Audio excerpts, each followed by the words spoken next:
한 달에 돈을 얼마나 쓰고 사세요?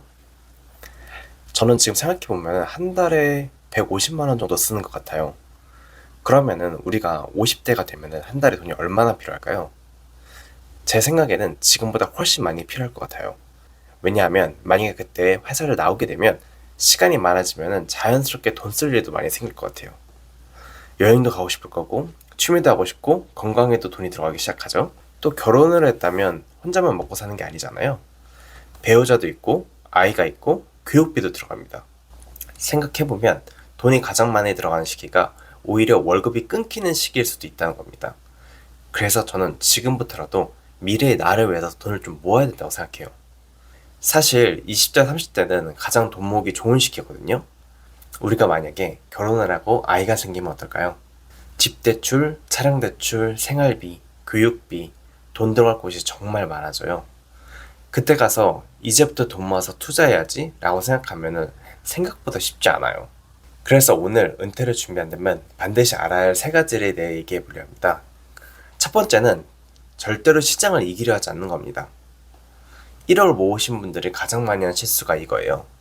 이제 종잣돈이 생겼으니까 빨리 불려야겠다 이 생각을 합니다. 그러면서 단타라고 테마주를 따라가기 시작하거든요. 저도 예전에 조금만 더 빨리 벌고 싶어서 한번 해봤어요. 근데 결과가 그렇게 좋진 않더라고요. 사람이 돈을 잃으면 이 손실을 인정하기 싫어지거든요. 조금만 기다리면 오르겠지, 번점만 오면 팔아야지 이렇게 버티다가 더 큰 손실로 이어지는 경우가 정말 많더라고요. 전문 펀드 매니저들조차 15년 이상 장기 기준으로 보면 약 85%가 SP500 수익률을 이기지 못하거든요. 이분들은 하루 종일 기업을 분석하고 경제를 공부하는 사람들이잖아요. 그런데도 대부분 시장을 못 이겨요. 그러면 우리는 시장을 이기려고 하는 것보다 그냥 시장에 올라타는 게 훨씬 유리하지 않을까요?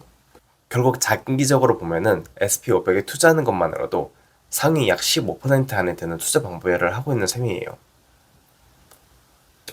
결국 장기적으로 보면은 SP500에 투자하는 것만으로도 상위 약 15% 안에 들어간 투자 방법을 하고 있는 셈이거든요. 저는 이게 정말 마음이 편한 투자라고 생각합니다. 두 번째는 시간을 내 편으로 만드는 겁니다. 여러분, 복리라는 말 많이 들어보셨죠? 근데 복리는 시간이 있어야 힘이 발휘하거든요. SP500은 역사적으로 연평균 약 10% 정도의 수익률을 기록해왔어요. 물론 매년 올랐던 건 아니고요. 2008년 금융위기 처음에 크게 빠졌던 적도 있었고 2020년 코로나처럼 순식간에 폭락했던 적도 있습니다. 하지만 그 폭락을 버틴 사람들은 결국 다시 회복했고 새로운 고점을 계속 만들어 왔어요. 그래서 중요한 건 수익률보다 버티는 시간이거든요. 예를 들어 1억 원을 SP500에 투자했다고 가정해볼게요. 최근 20년 평균 수익률인 11.9%로 계산했을 때 10년 동안 투자를 하면 약 3억, 20년 동안 투자를 하면 약 9억 5천만 원 정도가 됩니다. 30년 정도가 되면은 약 29억 원까지도 커질 수가 있어요. 근데 조금 애매하다, 약간 부족할 것 같은데 생각될 수도 있잖아요. 그러면 조금 더 위험하지만 공격적으로 투자하는 방법으로 나스닥100 ETF는 애플, 마이크로소프트, 엔비디아 같은 기술주 중심으로 구성된 지수거든요. 변동성은 SP500보다는 크지만 장기 수익률은 더 높았어요. 최근 20년 평균은 15% 정도가 나오거든요.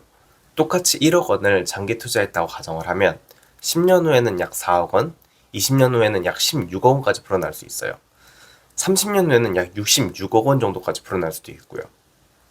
물론 과거의 수익률이 미래를 보장하는 건 아니에요. 중간에 큰 하락도 여러 번 올 수가 있어요.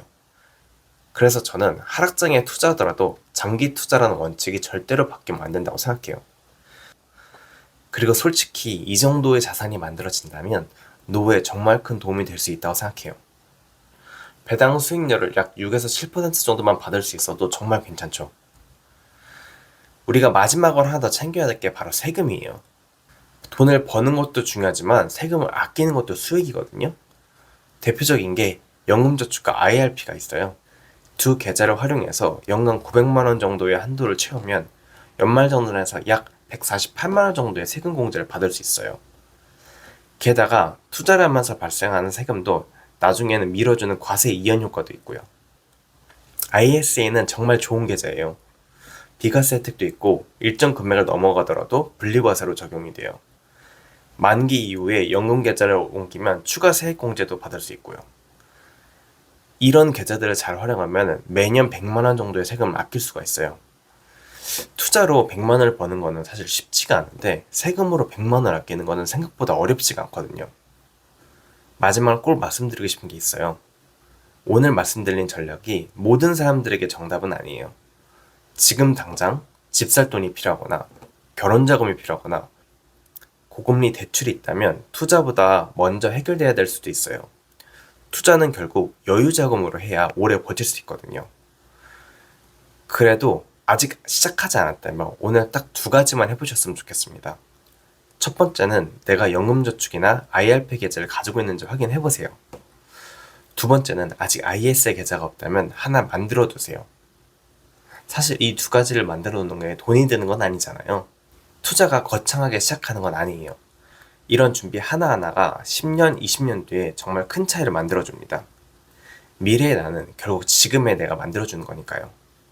오늘 영상이 도움이 되셨다면 좋아요와 구독, 알림 설정 부탁드립니다. 오늘도 영상 끝까지 봐주셔서 감사합니다.